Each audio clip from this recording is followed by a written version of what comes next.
परसाई जी को हमारे बीच से गए इस साल 25 बरस पूरे हो गए हैं। उनकी प्रासंगिकता इसके बावजूद, इतने लंबे अंतराल के बावजूद लगातार बनी हुई है। हम उनका हमेशा स्मरण करते हैं, उनकी पंक्तियों को दोहराते हैं, उनके लिखे को दोहराते हैं। क्या वजह है इसकी? मैं कुछ बातें सोचता हूँ। मेरा मानना है कि परसाई जी अपनी किस्म के अकेले व्यंग्यकार थे। यद्यपि व्यंग्यकारों की जब बात होती है, व्यंग्य लेखन की बात होती है, तो बहुत सारे नाम जोड़ दिए जाते हैं, लेकिन मैं परसाई जी का नाम किसी के भी साथ जोड़ना पसंद नहीं करता। मेरा मानना है कि व्यंग्य वो ताकत है, वो अस्त्र है जिसका इस्तेमाल ताकतवर लोगों के ख़िलाफ़ किया जाता है, जो सत्ता में बैठे हैं, जो विशेषाधिकार संपन्न लोग हैं उनके खिलाफ़। और जो कमज़ोर है उसके ख़िलाफ़ अगर आपने कुछ लिखा है, कुछ बात की है, अपनी कलम का इस्तेमाल किया है, तो वो फिर व्यंग्य लेखन नहीं रह जाता। ये तो हुई एक बात। मैं कुछ और पहलुओं की तरफ बिंदुवार आपका विचार ध्यान आकृष्ट करना चाहूँगा। पहला, परसाई जी अपनी पीढ़ी के और उसके बाद से शायद अब तक के उन बिरले लेखकों में से हैं जिन्होंने अपनी लेखनी को ही अपने जीवन यापन का माध्यम बनाया। इसका मतलब ये है कि उन्होंने पूरा समय लेखनी को दिया और यहाँ वहाँ की जो बातें हैं, जो लोक व्यवहार की बहुत सारी जो बातें हैं, उससे वो दूर रहे कि नौकरी कर रहे हैं, उसमें जो परेशानियां हैं, इन सब से वो हमेशा दूर रहे आए। यद्यपि अपने आप में बहुत ही चुनौतीपूर्ण काम था कि आप सिर्फ अपनी कलम के बल पे अपना और अपने परिवार का जीवन यापन कर सकें। उनके परिवार के बारे में आप जानते ही हैं कि विधवा बहन और उनके बच्चों का लालन पालन उनके जिम्मे था। हम इसके आगे बात करते हैं। हम क्या चीज़ें देखते हैं परसाई में खास।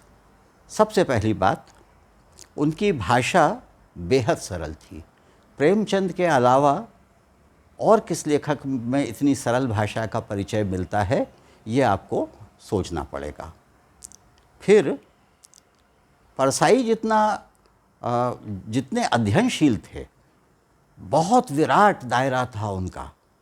किन किन विषयों को उन्होंने नहीं पढ़ा, अद्भुत है। अधिकतर लेखक इतना नहीं पढ़ते। अच्छा, पढ़ना तो एक बात है, पढ़ने के बाद गुनना दूसरी बात है, उसको स्मरण करना, उसे याद रखना। तो परसाई जी की स्मरण शक्ति भी, जिसे अंग्रेज़ी में कहते हैं एलिफेंटाइन मेमोरी, कि हाथी जो है कभी कोई चीज़ नहीं भूलता, तो परसाई जी जो हैं वो कभी कोई एक चीज़ पढ़ ली तो उसको कभी भूलते नहीं थे। और चूँकि भूलते नहीं थे और उनके सामने बहुत सारी चीज़ें थीं, तो वो उसके आधार पर वो अपने निष्कर्ष निकालते थे और उनकी सोच उससे विकसित होती थी। और फिर भाषा तो थी ही, और जो उनकी तर्कशीलता थी वो एक उनका बहुत बड़ा गुण था। इन तमाम बातों के आधार पर ही परसाई जी का आकलन किया जा सकता है।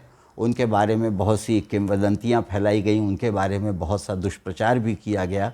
मैंने उनको बहुत नज़दीक से देखा है और मैं ये कह सकता हूँ कि ये जो पूंजीपति प्रेस है या एक जो यथास्थितिवादी जो वर्ग है, उसे परसाई का लेखन पसंद नहीं आता था, वो उससे घबराता था। इसलिए उनके खिलाफ़ एक बराबर दुष्प्रचार किया जाता था। सांप्रदायिक ताकतें जो थीं वो उनके खिलाफ़ जी जान से लड़ी थीं। मैं आखिरी बात ये कहूँगा कि परसाई जी घर में बैठकर सिर्फ लिखते नहीं थे, वे जन आंदोलनों में और जनता के तमाम आंदोलनों से और जो नागरिक जीवन में उनका जो हस्तक्षेप था वो बहुत प्रबल था, जिसकी की कमी हम आज के लेखकों में, हमारे प्रगतिशील साथियों में भी हम उसकी बहुत ज़्यादा कमी देखते हैं। इससे हमें बचने की ज़रूरत है, इससे हमें कुछ परसाई जी के जीवन से प्रेरणा लेने की आवश्यकता है। बहुत धन्यवाद।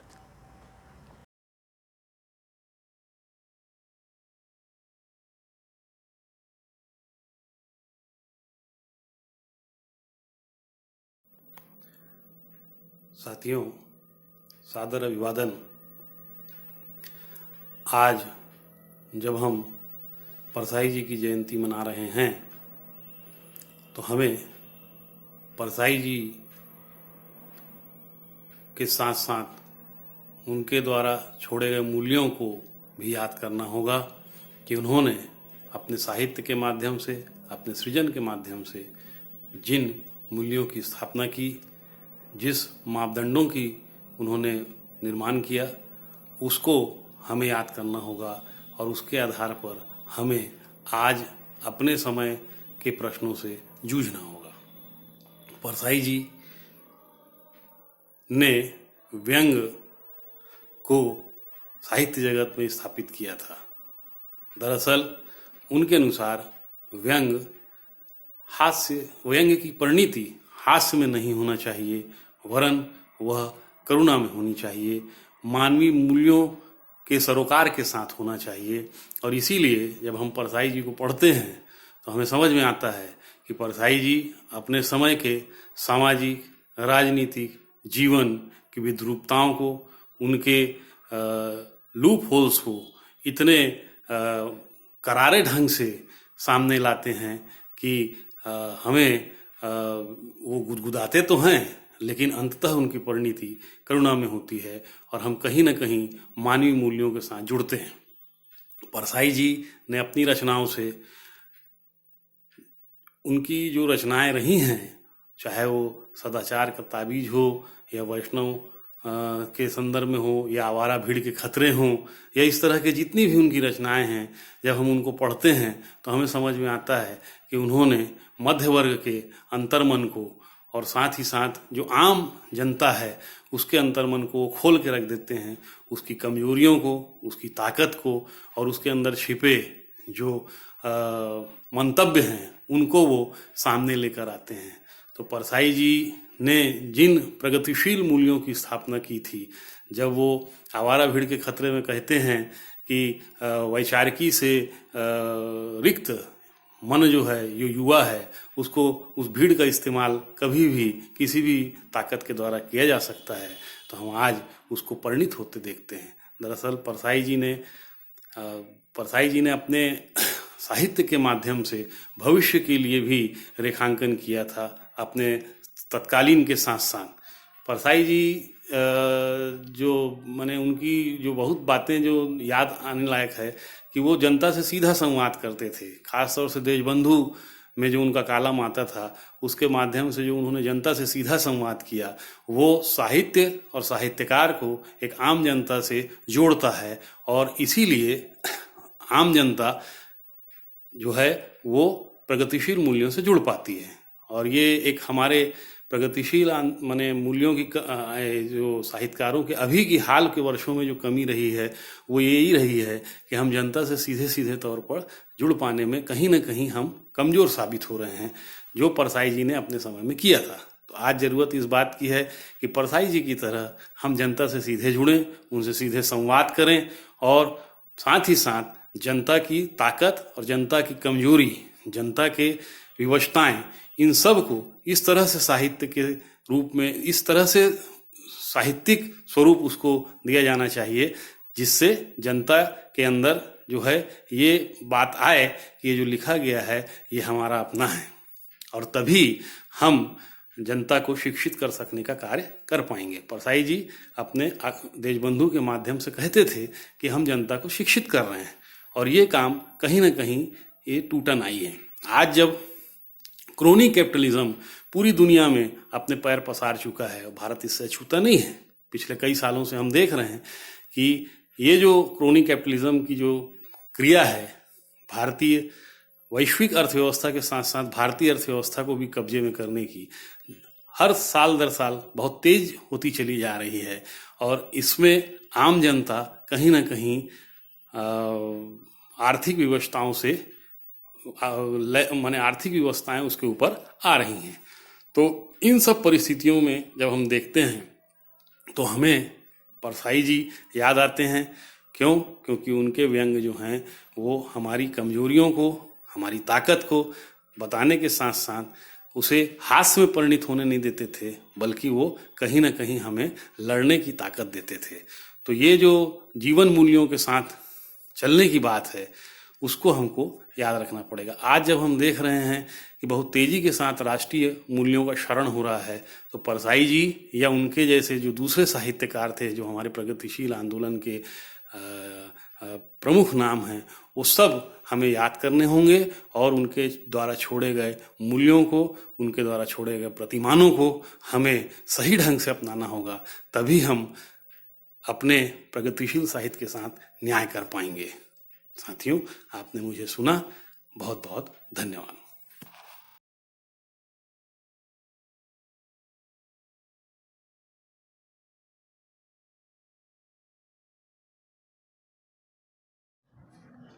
आज व्यंग के पुरोधा हरिशंकर परसाई जी की जयंती है।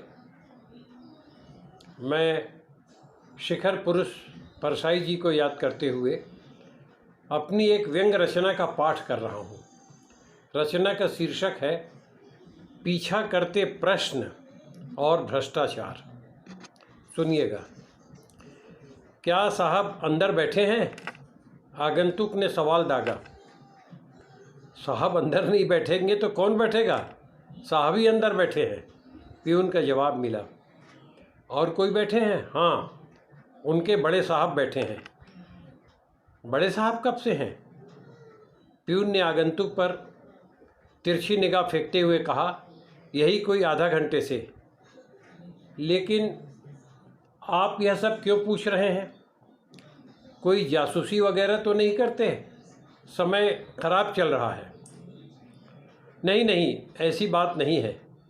मैं साहब से मिलने आया हूँ, मुझे मिलना है। इस समय तो कोई नहीं मिल सकता। दोनों साहब के बड़े साहब आए हैं, सर्किट हाउस में ठहरे हैं। अभी दोनों साहब मिलने जाएंगे। प्यून को अब आगंतुक के लौटने का इंतज़ार था। मुझे बहुत ज़रूरी काम है, मिलना ज़रूरी है।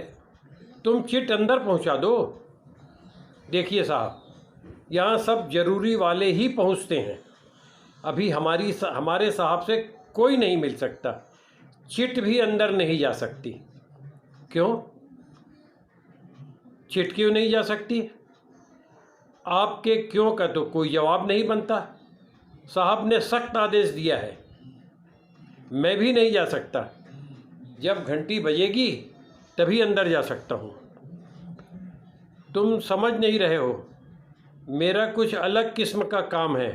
चिट पहुँचा दो, मेरा काम हो जाएगा। साहब बुलवा लेंगे। आपका काम तो हो जाएगा, मान लिया, लेकिन मेरा काम तमाम हो जाएगा। मैं ऐसी गलती नहीं कर सकता। परफेक्ट नौकरी करता हूँ, सीनियर हूँ। कुछ ज़्यादा ही पढ़े लिखे लगते हो, ज़रूरत से ज़्यादा बोलते हो। पढ़ा लिखा तो ज़्यादा नहीं हूँ, अनुभवी हूँ, लेकिन जो कुछ भी पढ़ा हूँ ईमानदारी से। फर्जी मार्कशीट वाले नहीं हैं। हमारे समय में मुन्ना भाई की पैदावार भी शुरू नहीं होती, तभी तो यहाँ टिके हैं। ठीक है, ईमानदारी से काम करो। साहब बाहर जब निकलेंगे तब यह चिट उन्हें दे देना। ये साहब दिमाग खाकर चले गए। सुबह से शाम तक कितने लोग दिमाग खाते हैं ये हमारे साहब को अभी नहीं मालूम हो जाए तो बेदिमाग आदमी को नौकरी से निकलवा देंगे। कहेंगे बिना दिमाग के आदमी का क्या काम। गनीमत है कि सुबह होते होते खाली दिमाग फिर भर जाता है। साहब आए तो मैंने यह चिट दे दी। चिट पढ़कर साहब ने जेब में रख लिया। बटुए से 100 रुपये का नोट निकालकर मुझे दिया। मैं समझ नहीं पाया ये कौन सा चमत्कार था, बड़े साहब के साथ अपने साहब की पटरी बैठने का या फिर उस साहब को दरवाजे से वापस भेजने का, जिसकी चिट देखकर साहब मुस्कुराए थे। कभी कभी साहब छोटा मोटा इनाम देते रहते हैं। मैं आज तक इन इनामों का मतलब कभी नहीं समझ पाया। अपनी बुद्धि के अनुसार समझना भी नहीं चाहता। समझना चाहूँगा तो खतरे में पड़ सकता हूँ। ज़्यादा समझने की कोशिश मुझे बेकार लगी। 1 हफ्ते बाद चिट वाले साहब फिर आते दिखे। उनकी डील डौल से मैंने उन्हें दूर से पहचान लिया। 50 रुपये की गुत्थी, 100 रुपये की गुत्थी अभी सुलझी नहीं थी। जल्दी से जाकर साहब को बताया। साहब ने कहा 10 मिनट बाद उन्हें भिजवाना। चिट वाले साहब आए। मैंने कहा साहब कुछ ज़रूरी काम कर रहे हैं, 15 मिनट बाद भिजवा दूंगा। एसी की हवा पाकर वे पेपर पढ़ने लगे। मैंने उन्हें पानी पिलाया।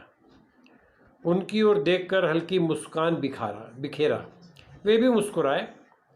जब वे साहब से मिलकर वापस लौटे, खुश दिखे। पर्स से निकालकर 100 रुपये दिए। मैंने मना किया। साहब ने जेब में डाल दिया। शाम को हमारे साहब चेंबर से बाहर निकले और बटुआ निकालकर 100 रुपये का नोट देते हुए बोले 100 रुपये का नोट देते हुए बोले, रख लो। मैं आज की तारीख में इस कार्यालय में आया था, 2 साल पूरे हुए। बड़े साहब का चेंबर बंद करते हुए सोचने लगा, क्या मैं भ्रष्टाचार में शामिल होते जा रहा हूँ या फिर मैं भ्रष्ट हो गया। आजकल भ्रष्टाचार की चर्चा सबसे ज़्यादा है। मैं समझ नहीं पाया ये 2 साल पूरे होने का इनाम है या फिर चिट वाले साहब के साथ हमारे साहब की पटरी बैठने का। मुझ जैसे कर्मचारी के लिए इससे आगे सोचना ठीक नहीं था। जेब में आज पूरे 200 रुपये थे। ऑफिस में साहब कम बोलते हैं। उनकी सादगी और आतंक की चर्चा एक साथ होती है। ऑफिस को अनुशासित बनाकर रखा है। हमारे कार्यालय की अलग पहचान है। मुझ पर 50 रुपये के नोट की बरसात तो यदा कदा होते ही रहती है।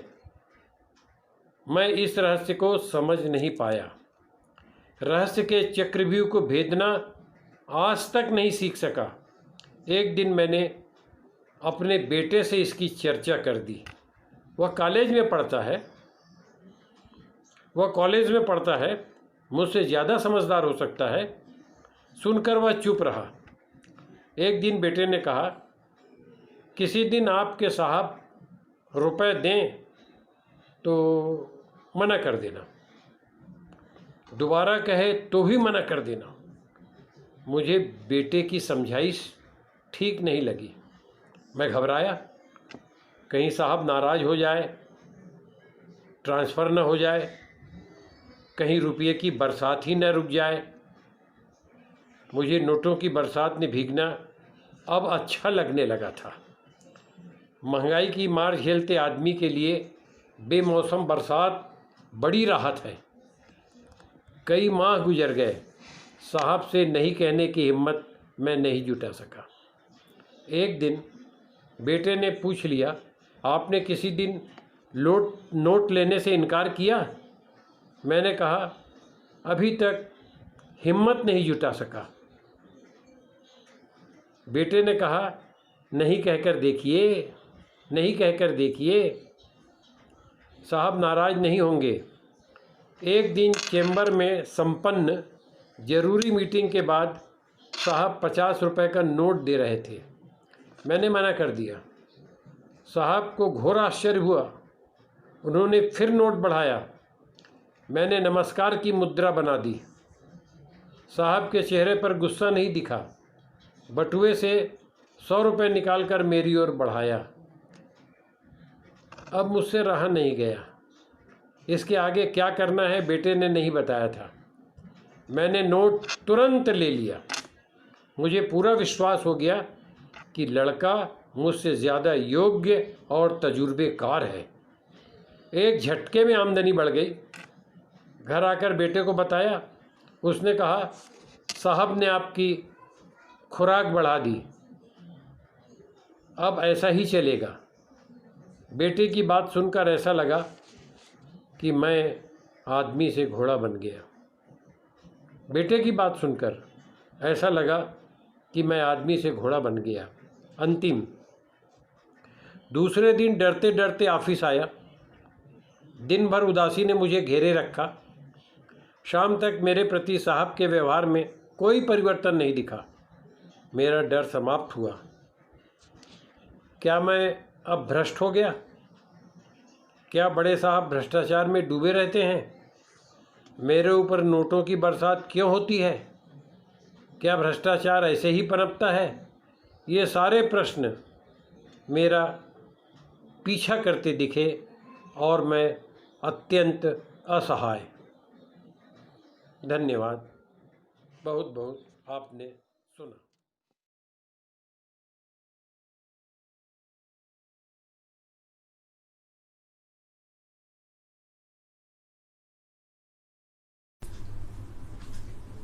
नमस्कार साथियों, परसाई जी ने विभिन्न पत्र पत्रिकाओं में अपने कॉलम के माध्यम से लोक शिक्षण का जो काम किया है वो बेमिसाल है।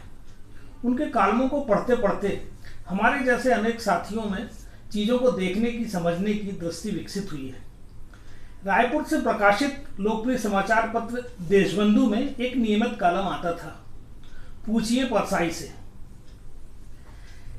इस कॉलम में 1983 से 1994 के बीच हजारों पाठकों ने परसाई जी से प्रश्न पूछे और परसाई जी ने बड़ी बेबाकी से उनके जवाब दिए।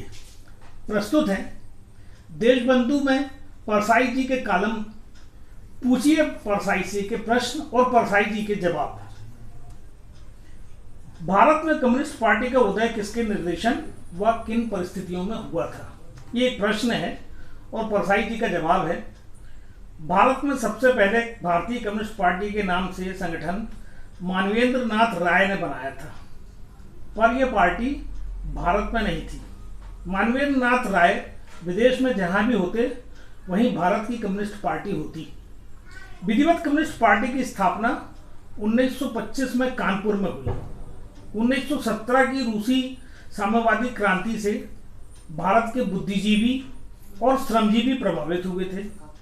मार्क्सवादी विचारधारा भी ग्रहण की जा रही थी, पर तब स्वाधीनता संग्राम प्रधान था। इसलिए मार्क्सवादी भी कांग्रेस में रहकर संघर्ष कर रहे थे। 1925 में पत्रकार सत्यभक्त के प्रयत्नों से कानपुर में साम्यवादी पार्टी का पहला सम्मेलन हुआ। सत्यव्रत भक्त स्वागत समिति के अध्यक्ष थे और मौलाना हजरत मोहानी सचिव। इसमें कई वरिष्ठ तथा युवा साम्यवादी शामिल हुए थे। एक और प्रश्न है, विश्व में प्राय सभी देशों में दो तरह की विचारधाराओं के लोग पाए जाते हैं, वामपंथी और दक्षिणपंथी। ये किस तरह की विचारधारा है? क्या विभिन्न देशों के वामपंथियों या दक्षिणपंथियों के विचारों में साम्य पाया जाता है?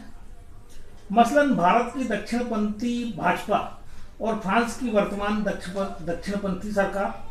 परसाई जी का उत्तर है, दक्षिणपंथ और वामपंथ पहले से ही हैं।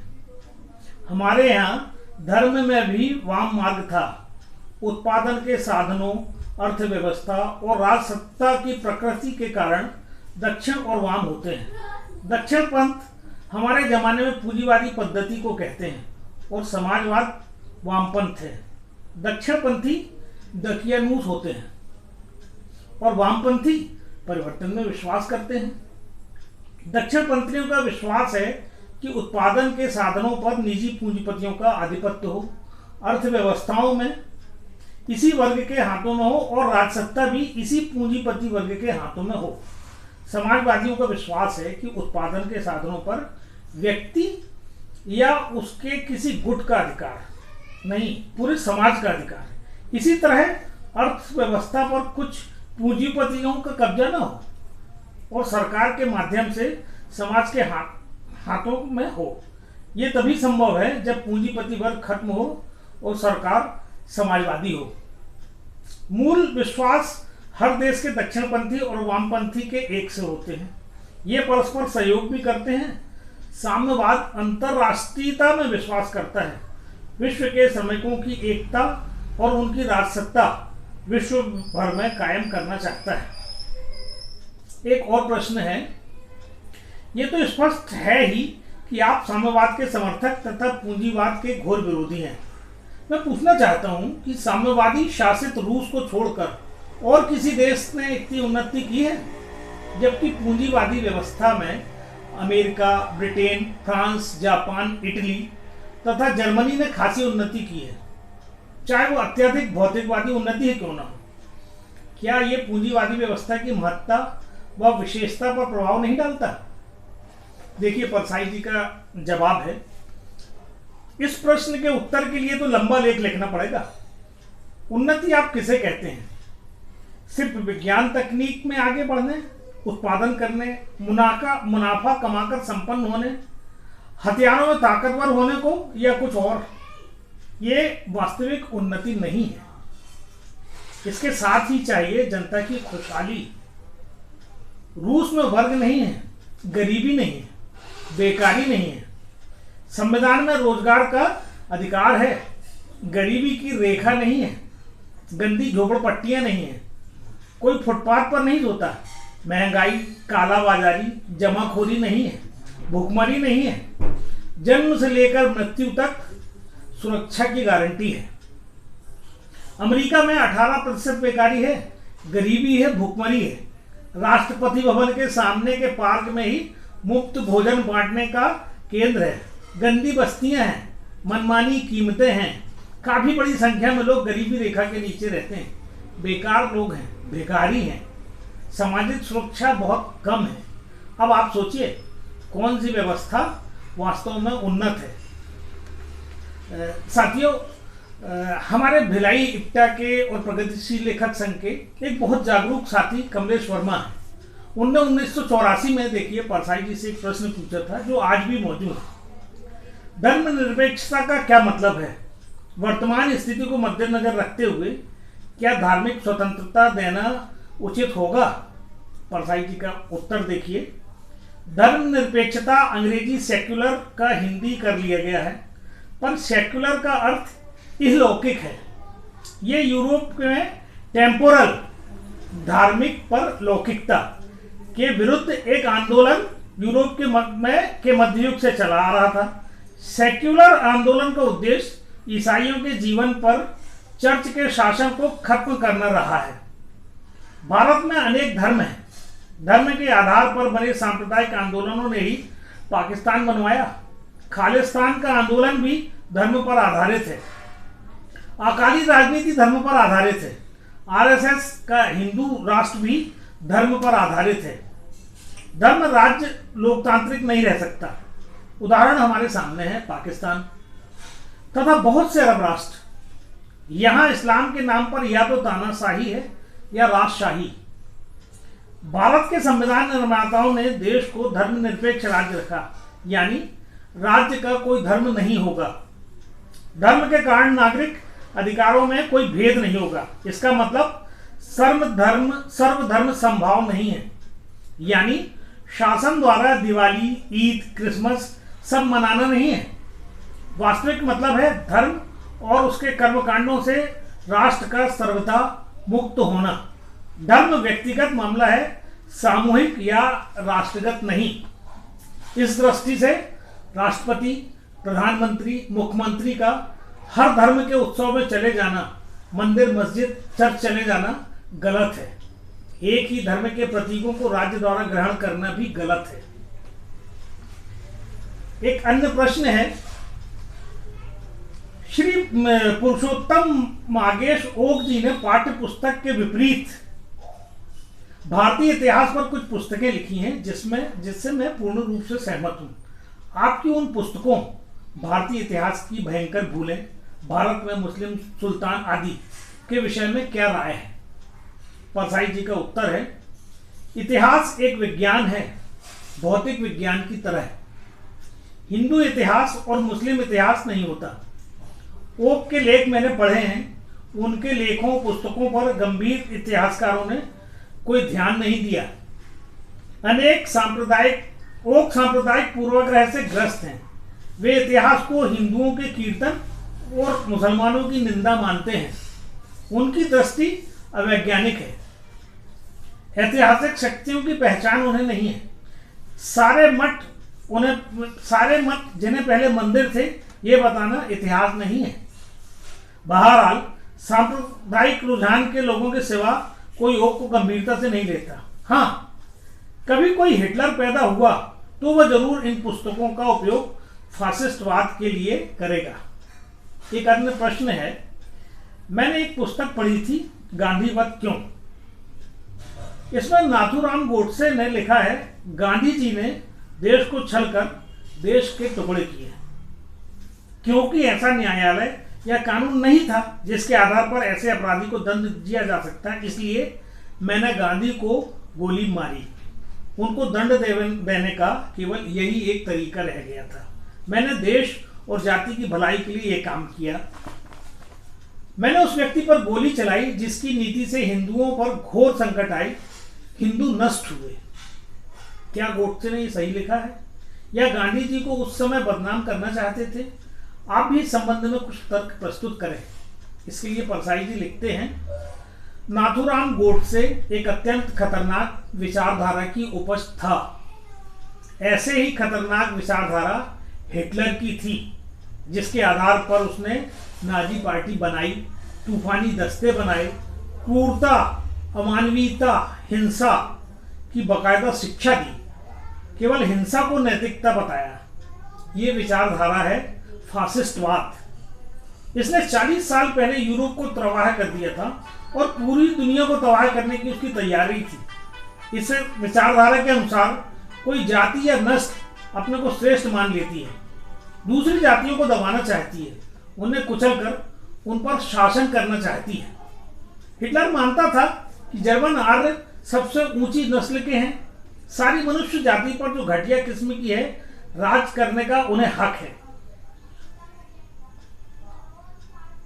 यही बात भारत को हिंदू फासिस्ट संगठन भी सिखाते हैं। राष्ट्रीय स्वयंसेवक संघ यही मानता है कि हिंदू श्रेष्ठतम जाति के हैं और ये देश इसी जाति का है। ईश्वर ने हिंदुओं को दूसरों पर शासन का अधिकार दिया है।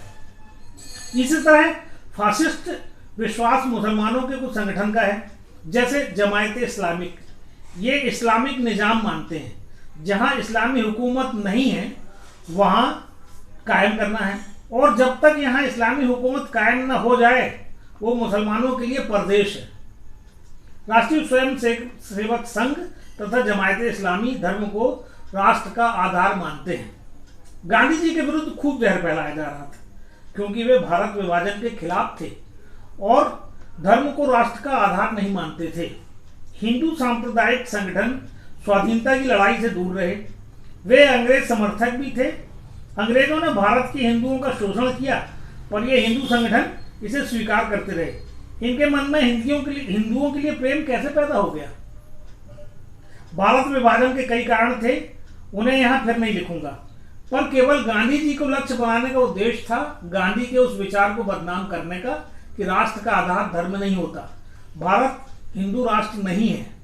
इस विचार को नष्ट करके हिंदू सांप्रदायिक संगठन फासिस्ट तरीके अपनाकर स्वाधीन भारत पर अपनी हुकूमत कायम करने का सपना देख रहे थे। इनके गांधी विरोधी प्रचार के जहर का शिकार था नाथूराम गोडसे। इस जहर के उन्माद में उसने गांधी जी की हत्या की और इसके लिए तर्क ढूंढ लिए। एक अन्य प्रश्न है, कला को व्यवसाय बनाना क्या उचित है?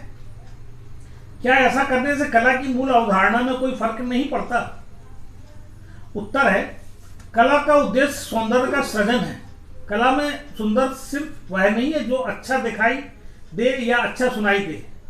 सौंदर्य शास्त्र में सौंदर्य की दूसरी व्याख्या भी है। मैं मानता हूँ कि कलाकार सौंदर्य के सृजन के लिए कला रचना करता है, मगर कला रचना लोक में यदि मूल्य अर्जित करती है तो बुरा नहीं है। मेरा ख्याल है कि व्यवसाय की दृष्टि से कलाकार रचना नहीं करता, पर वह मूल्य ग्रहण करता है तो अनुचित नहीं है। जो सिर्फ बाजार में बेचने के लिए सृजन करता है वो कलाकार नहीं है, कारीगर है। आर्टिस्ट और आर्टिजन में अंतर है। एक अन्य प्रश्न हमारे जगदलपुर के साथी जगदीश चंद्र दास जी का है। साहित्यकार सामाजिक विसंगतियों के खिलाफ लिखकर पुस्तक दर पुस्तक समाज के सामने रखता है, पर उसके इस लिखने का परिणाम शायद कुछ भी नहीं होता। विसंगतियां ज्यों की त्यों बनी रहती हैं। आप भी सालों से व्यंग लिखते आ रहे हैं, आपने क्या कहीं कुछ परिणाम पाया? साहित्य की उपादेयता और साहित्यकार की शक्ति के बारे में आपके क्या विचार हैं? तो देखिए, परसाई जी का जवाब है, ललित साहित्य से क्रांति नहीं होती। क्रांति संगठित क्रांतिकारी जन आंदोलन से होती है। साहित्य का काम है आलोचना, विसंगतियों को बताना और परिवर्तन की चेतना तथा इच्छा पैदा करना। ये होता है, ऊपर दिखता नहीं है पर असर होता है। मेरे लेखे का असर नहीं होता ये बात नहीं है, जरूर होता है, और लोग मुझसे कहते भी हैं। ये जरूरी भी है कि एकदम कोई उलटफेर नहीं होता।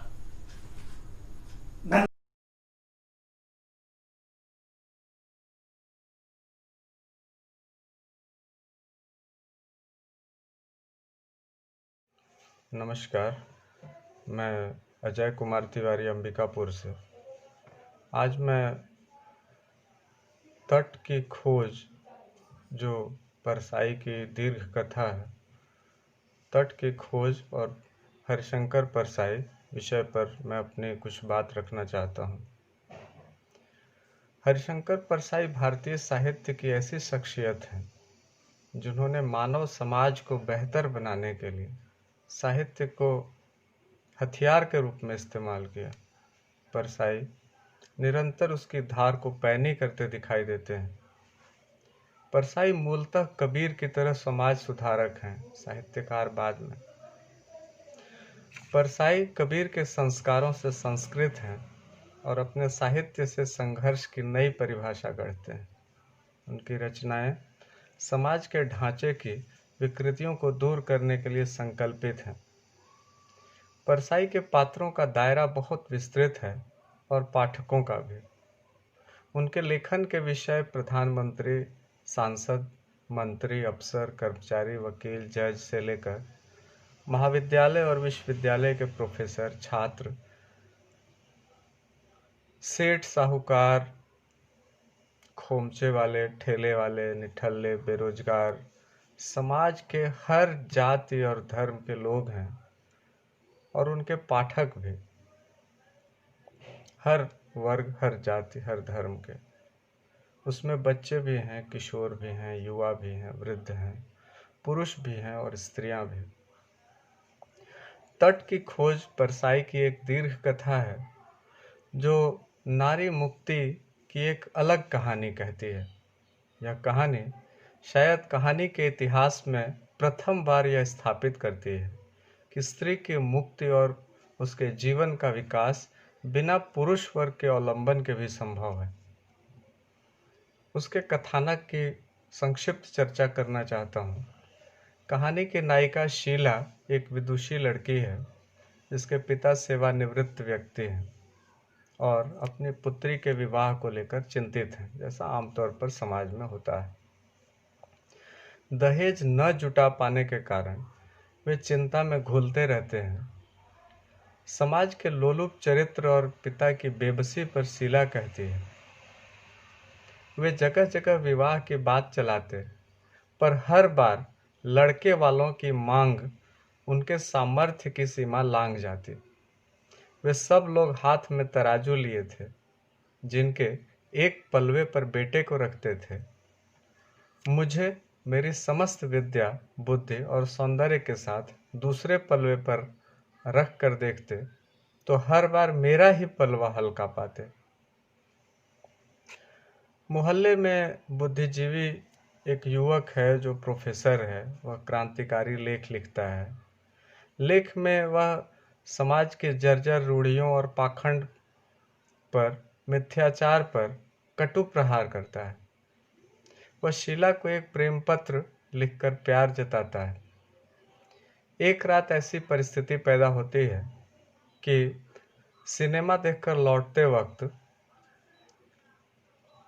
गुंडों से बचने के लिए वह उस बुद्धिजीवी का दरवाज़ा खुला देखती है और बत्ती जलती हुई देखती है और गुंडों से बचाव के लिए उसके घर में घुस जाती है।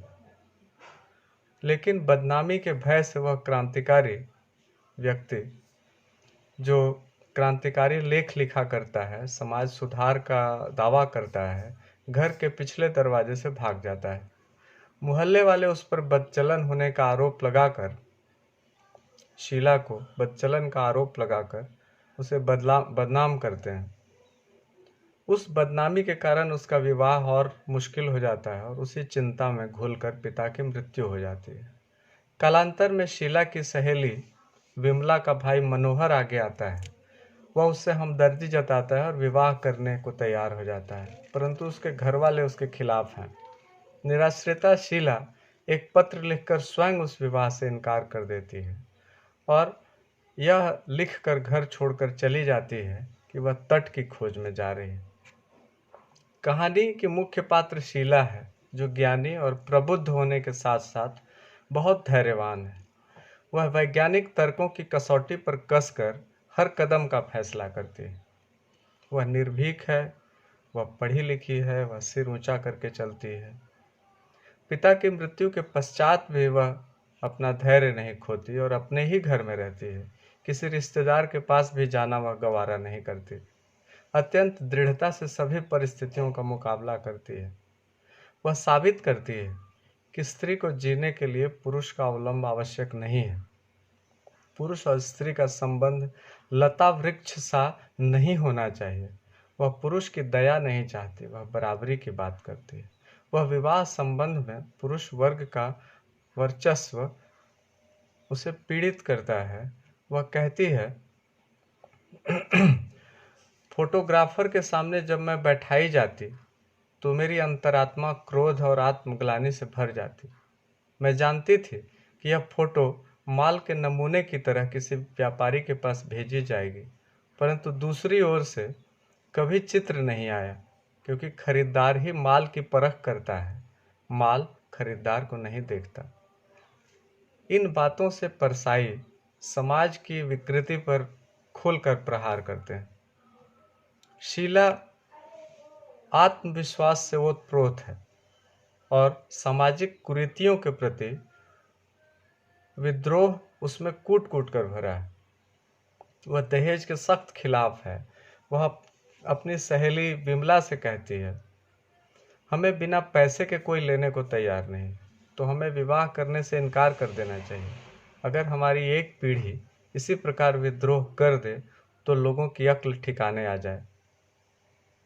शीला की लड़ाई खुद की लड़ाई है। वह समाज का नेतृत्व करने के लिए अपने अनुयायी जुटाने का प्रयत्न नहीं करती, न ही परसाई उसे शारीरिक शोषण का शिकार दिखाते हैं, न वह किसी के शारीरिक या मानसिक सुकून में विघ्न पैदा करती है। वह स्वावलंबी रहकर समाज में सामान्य जीवन जीना चाहती है, जो हर नागरिक का अधिकार होना चाहिए। परसाई ऐसे कुत्सित समाज को शीला की मुक्ति का उदाहरण प्रस्तुत कर उसके गाल पर करारा तमाचा मारते हैं, जो शीला से शारीरिक संबंध तो चाहता है, परंतु पत्नी के रूप में स्वीकार करने में उसकी मर्यादा आड़े आती है। वह ऐसी क्रांतिकारी भावना रखने वाले समाज सुधारक के पोल खोलते हैं, जो लेख में बुद्धिजीवी, प्रगतिशील और क्रांतिकारी हैं, पर व्यवहारिक जीवन में एकदम दब्बू और कायर है। जो प्रेम करना चाहता है पर उसे अपनाने का साहस उसके भीतर नहीं है। मस्तिष्क विहीन भीड़ का एक झटके में एक निर्दोष स्त्री को उल्टा साबित करने का कुकृत्य 1955 के भारत में भी था, जब परसाई तट की खोज लिख रहे होते हैं, और आज भी यथावत है। भीड़ के कुकृत्य को हम आए दिन समाचार पत्रों में पढ़ते हैं, और प्रतिष्ठा के बोझ तले सत्य जो है उसी तरह चीख कर दम तोड़ देता है। वह तब भी था और आज भी है। पुत्री की सच्चरित्रता का शीला के पिता मथुरा बाबू को पूरा विश्वास है, परंतु समाज को समझा पाने का सामर्थ्य इसलिए नहीं है क्योंकि वे गरीब हैं और कम आमदनी वाले व्यक्ति हैं। पुत्री की बदनामी की पीड़ा में घुलते पिता और उसके दुख से अधिक दुखी पुत्री, पिता की मौत और उसके बाद के संवेदनहीन समाज की प्रतिक्रिया की नग्न तस्वीर परसाई के करुण हृदय को व्यथित करता है। वे मन भर कर संस्कृति और सभ्यता के ढोंगियों को गरियाते हैं। वे लिखते हैं, हम हजारों वर्षों से सभ्यता और संस्कृति की साधना कर रहे हैं।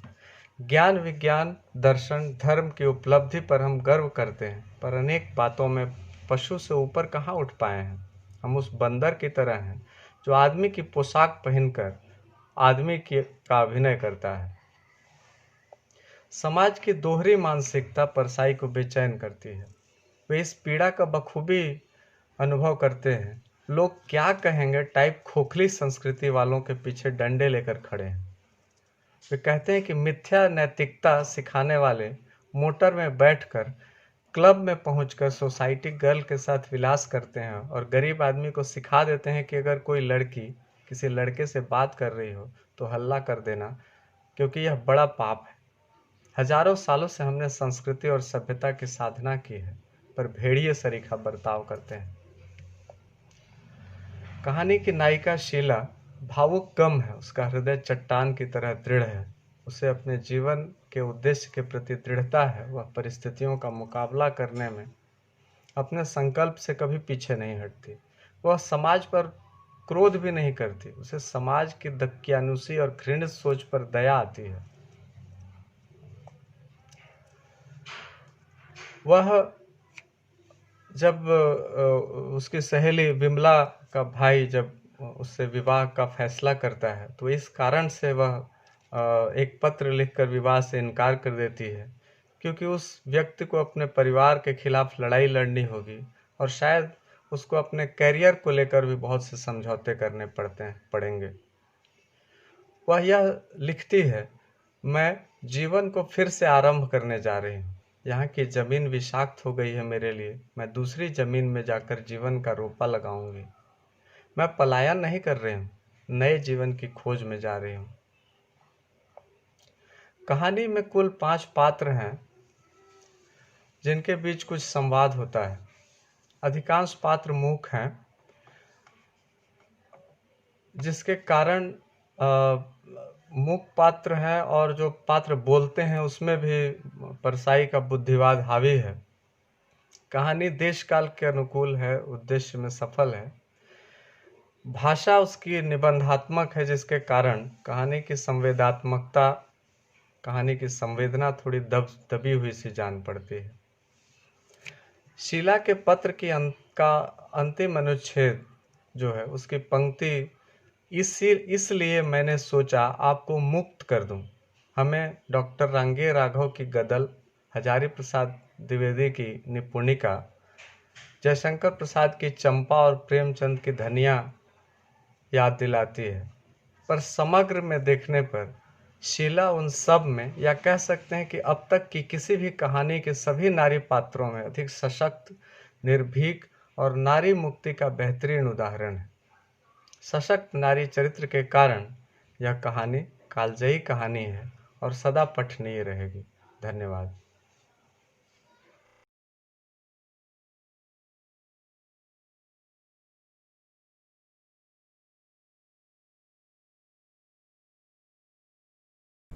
एक काफ़ी अच्छे लेखक थे। वे राजधानी गए। समारोह में उनकी मुख्यमंत्री से भेंट हो गई। मुख्यमंत्री से उनका परिचय पहले से था। मुख्यमंत्री ने उनसे कहा, आप मज़े में तो हैं, कोई कष्ट तो नहीं है? लेखक ने कह दिया, कष्ट तो बहुत मामूली है, मकान का कष्ट। अच्छा सा मकान मिल जाए तो कुछ ढंग से लिखना पढ़ना हो। मुख्यमंत्री ने कहा, मैं चीफ सेक्रेटरी से कह देता हूँ, आपका मकान अलॉट हो जाएगा। मुख्यमंत्री ने चीफ सेक्रेटरी से कह दिया कि अमुक लेखक को मकान अलॉट करा दो। चीफ सेक्रेटरी ने कहा, यस सर। चीफ सेक्रेटरी ने कमिश्नर से कह दिया। कमिश्नर ने कहा, यस सर। कमिश्नर ने कलेक्टर से कह दिया, अमुक लेखक को मकान अलॉट करा दो। कलेक्टर ने कहा, यस सर। कलेक्टर ने रेंट कंट्रोलर से कह दिया। उसने कहा, यस सर। रेंट कंट्रोलर ने रेंट इंस्पेक्टर से कह दिया। उसने भी कहा, यस सर। सब बाजाप्ता हुआ। पूरा प्रशासन मकान देने के काम में लग गया। साल 1.5 साल बाद फिर मुख्यमंत्री से लेखक की भेंट हो गई। मुख्यमंत्री को याद आया कि इनका कोई काम होना था, मकान अलॉट होना था। उन्होंने पूछा, कहिए, अब तो अच्छा मकान मिल गया होगा? लेखक ने कहा, नहीं मिला। मुख्यमंत्री ने कहा, अरे मैंने तो उसी दिन कह दिया था। लेखक ने कहा, जी हाँ, ऊपर से नीचे तक सब यस सर हो गया।